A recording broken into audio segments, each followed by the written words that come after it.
Good afternoon, Earthy Wise Woman here. Um, for a while, I have been pondering what to make a video subject about. Um, and then it dawned on me, and it was right in my face. It's like, why didn't I think of that before?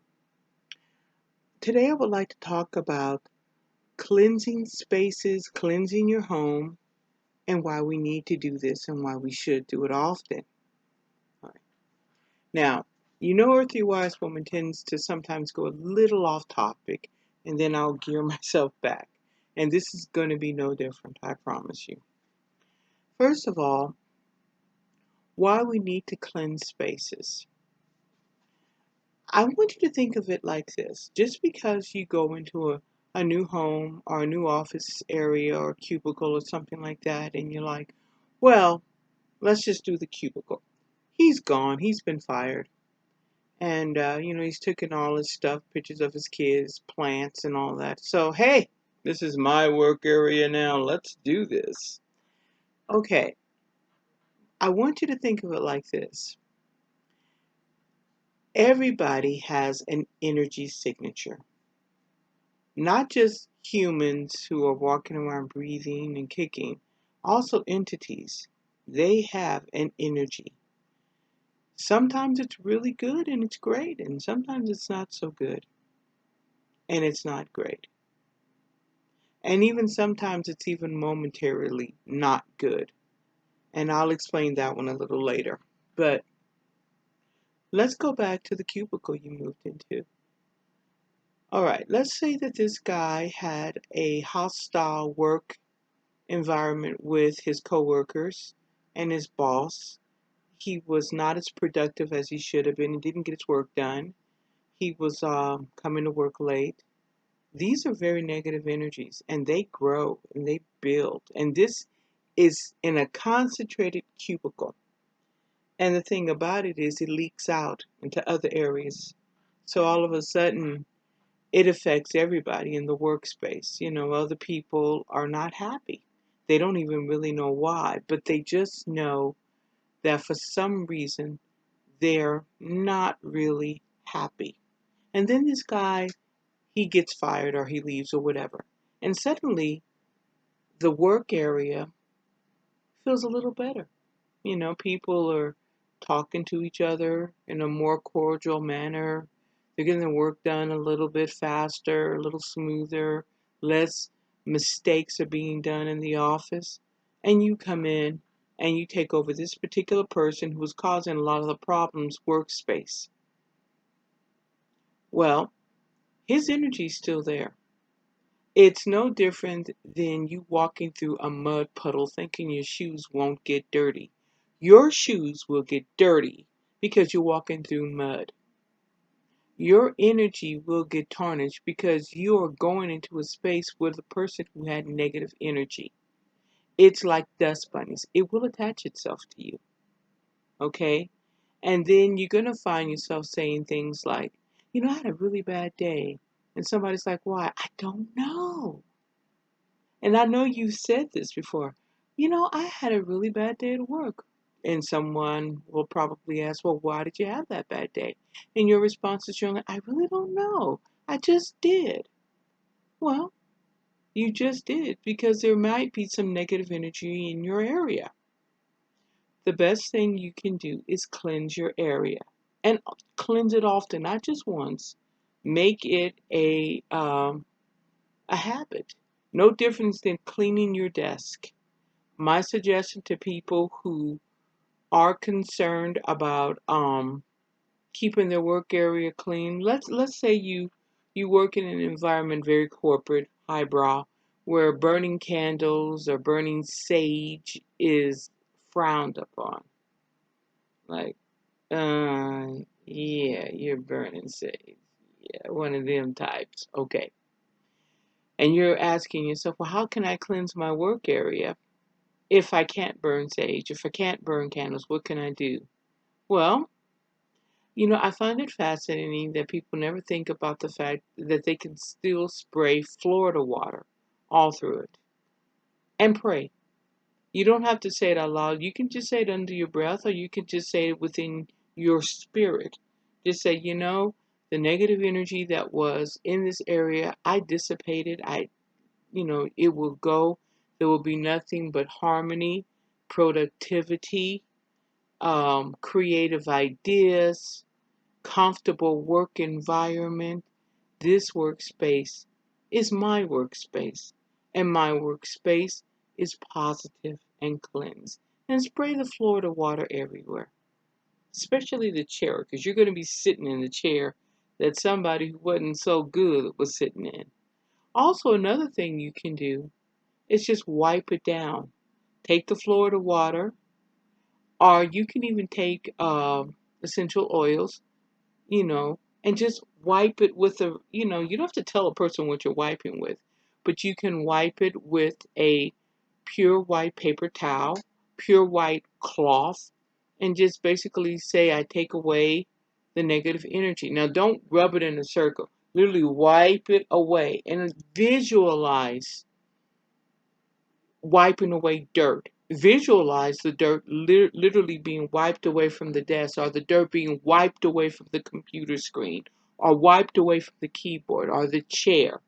Visualize it being wiped away.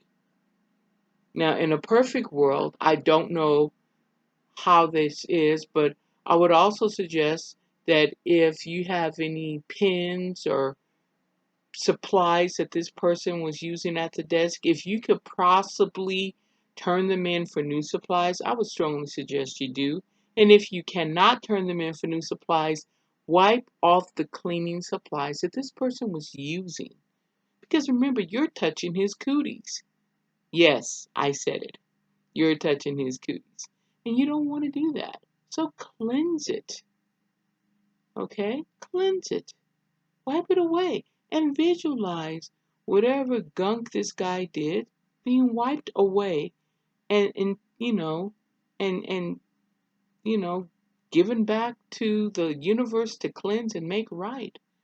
And once you cleanse your space, go around, say hello to your coworkers, introduce yourself, bring in a positive energy into your workspace, because positivity spreads just as much as negativity spreads. Introduce yourself. Be nice. Um, when I did work in a corporate environment, um, in order to introduce myself and to bring in positive energy into a workspace, I would often bring donuts or cookies or something like that. And if someone, oh, why did you bring? I just wanted to bring some positive energy into the workspace, and I did say it that way. And believe me, it did spread. It spread. It was contagious. Just like negativity is also contagious. It's up to you. It's up to you what kind of energy you're going to spread around. And it's up to you to cleanse the negative energy that was left there. This is your responsibility as a practitioner and as a person who basically just wants to live a good life. Now, that's the workspace. Let's get on to the very important space of your home. I want you to think about your home as a spiritual temple, because it is. It is your home. Your most important memories are going to be formed in your home, good and bad. The most important thing you can do before you move a stick of furniture into a new dwelling place, be it rental, be it home, whatever, home ownership, cleanse the space before you move in. I can't stress that enough. Now, personally, there are two ways you can do this.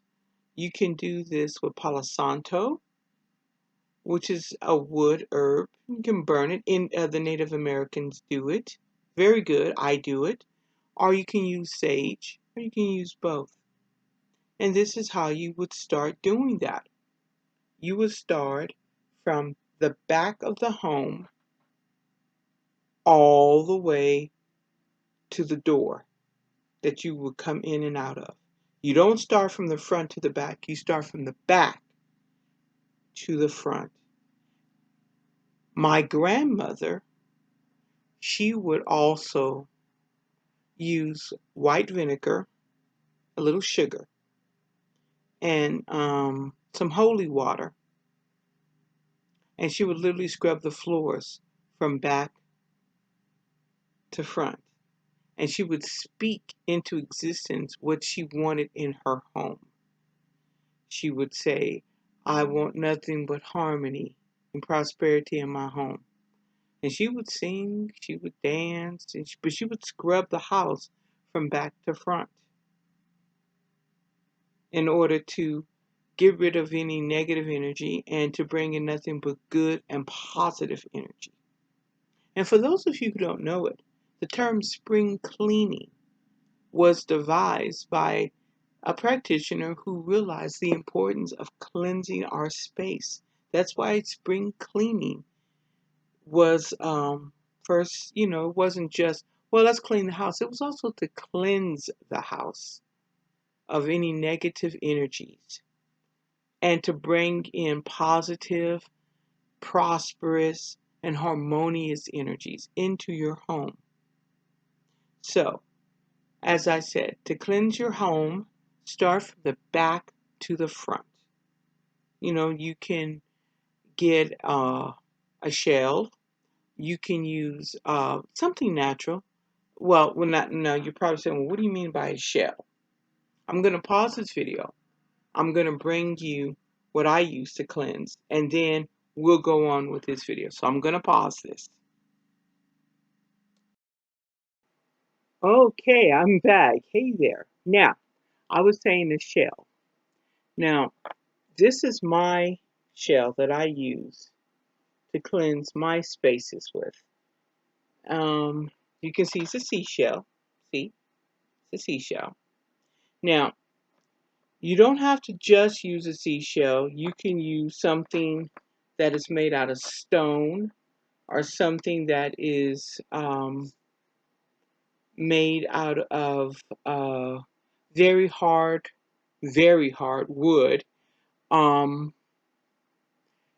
I know some people that use, well, I don't use metal because I don't advise metal.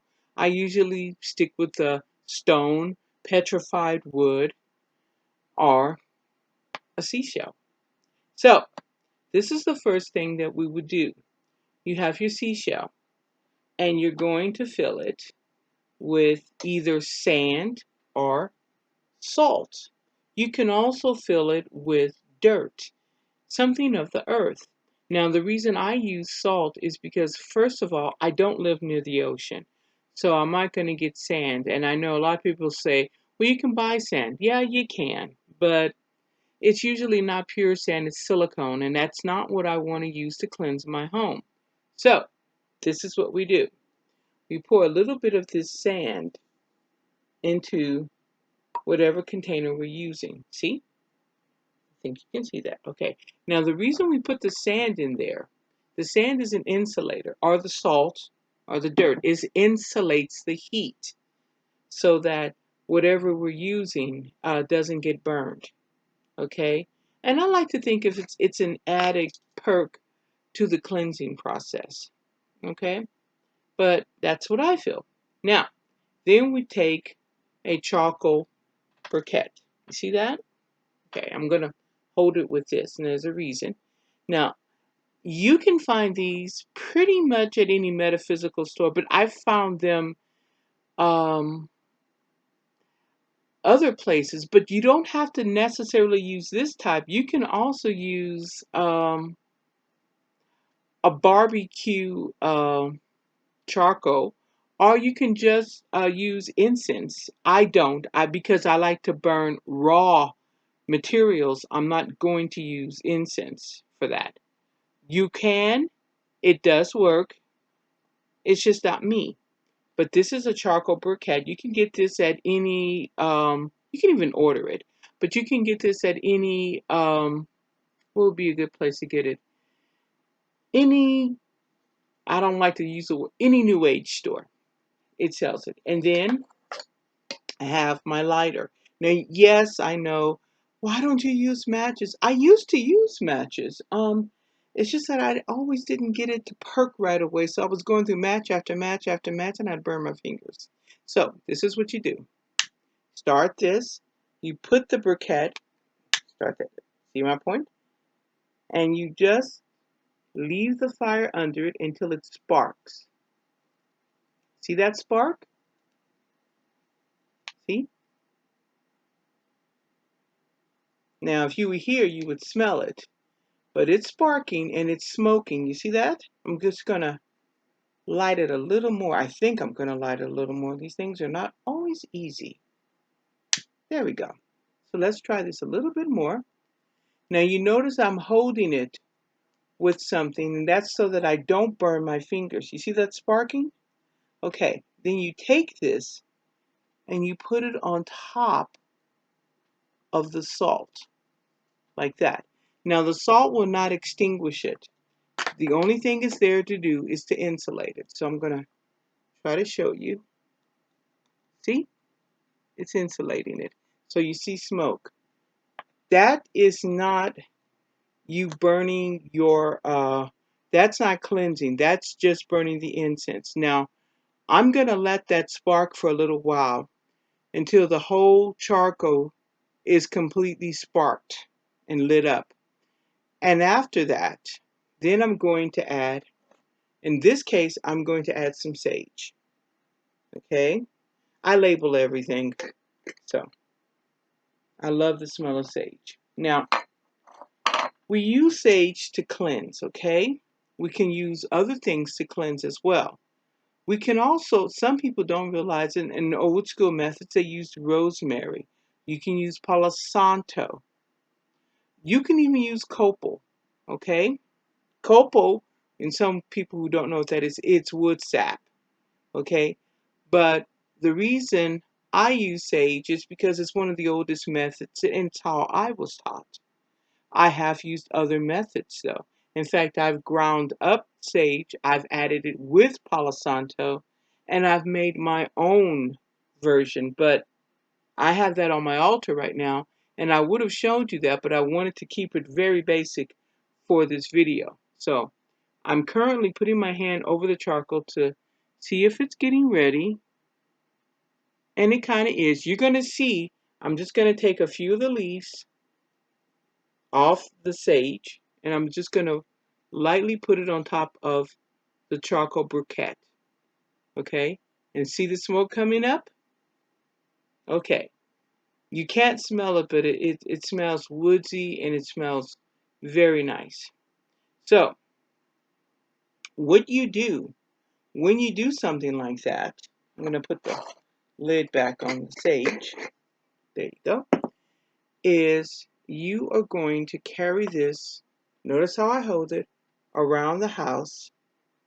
Start from the back to the front. And you're going to turn it clockwise.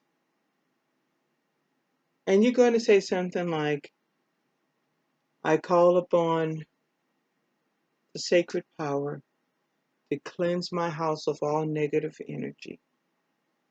This house is cleansed, blessed be.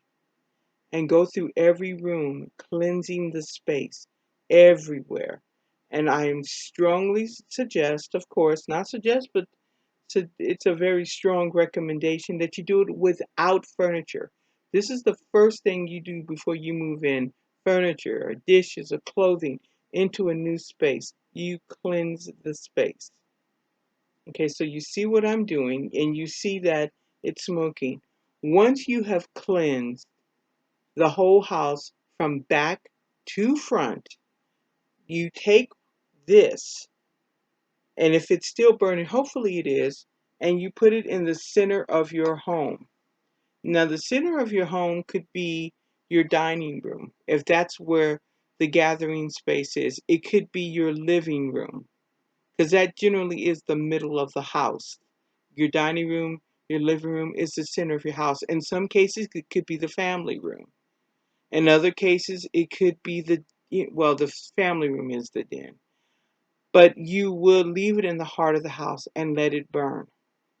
Now, some people say, well, how often should I do this?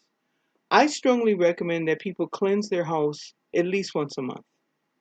Once a month, cleanse your home, cleanse your space.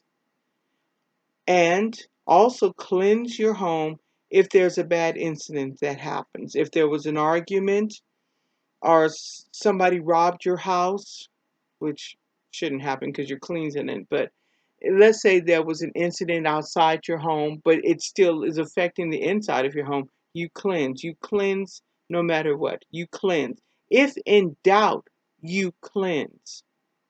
Now, this also goes for any space that you occupy. Well, we talked about your workspace, we talked about your home. Cleanse your car. That's important too. Cleanse your car. I would tell people, um, cleanse your children's backpacks. And that would be a little white vinegar, a little salt, and maybe a pleasant fragrance. Wipe out their backpacks. Because here's the thing, negative energy is everywhere. And so is positive. But here's the thing, which one do you want to be the focus of your life, the negative or the positive? It's up to you. But I want you to realize in the mundane world, we obviously don't like dirt because we have things like Lysol. We have things like Fantastic. We have all these cleansing things to cleanse away dirt. It's no different than in the spiritual world. We should have things in our spiritual life to cleanse away the negative or the dirt too. So take this to heart. Cleansing is important. Never take it for granted. All right, just like you wash your clothes, wash and clean your energy.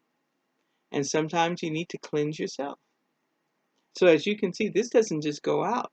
Isn't that perfect? This is just great. And so I'm going to show you what it looks like. See? You see that? Blessed be. That is so cool. So always cleanse your space. If in doubt, cleanse your space. And someone, asked me, well, do you always have to use sage? Um, for the first initial cleansing, yes. If you know some really bad things happened in your home and you really need to get rid of that negative energy right away, yes. Can you use other things to cleanse your space or to add to your space? Yes.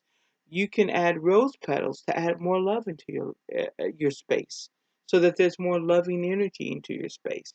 You can add rosemary to protect your home as well as cleanse it. You can add bay leaves to add prosperity into your home.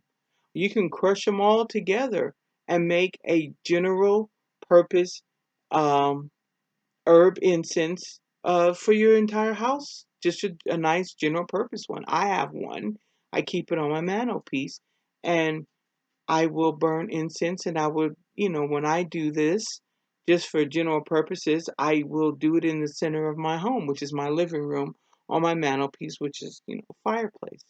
Always cleanse. Cleansing is very important.